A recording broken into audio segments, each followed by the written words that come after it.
Olá, meus queridos, que Deus abençoe em nome do Senhor Jesus. Livro do Êxodo, capítulo 9, versículo 23, diz assim: E Moisés estendeu a sua vara para o céu, e o Senhor deu trovões e saraiva, e fogo corria pela terra, e o Senhor fez chover saraiva sobre a terra do Egito. Quero falar do ministério sobrenatural de Moisés. A vida de Moisés foi de muitos milagres. Primeiro, quando ele nasceu, ele não era para permanecer vivo, porque tinha um decreto de Faraó que todo menino que nascesse macho das hebreias eram para ser morto.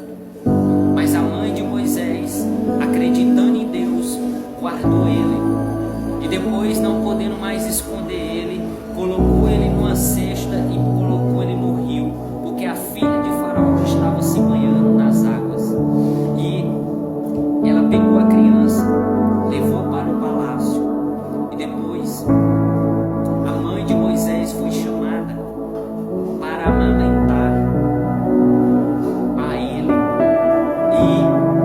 e ele foi salvo. Deus usou o Egito para ensinar Moisés como era ser um príncipe, como era ser um estadista, um presidente, um rei. Ele aprendeu tudo lá no palácio, porque Deus, ele faz assim: quando ele tem um plano na vida de alguém, ele leva essa pessoa a lugares que ela vai aprender tudo que Deus quer que ela aprenda, para ela chegar no nível que Deus quer que ela chegue, para assumir a posição que Deus tem preparado para essa pessoa.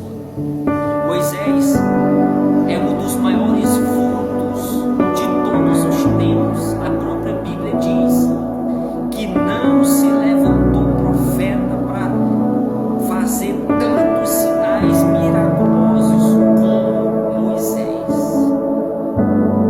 Deus fez o cajado de Moisés se transformar em uma serpente 2 vezes. Deus fez a mão de Moisés ficar leprosa e depois voltar ao normal. Quando Moisés levantava as mãos, quando Moisés levantava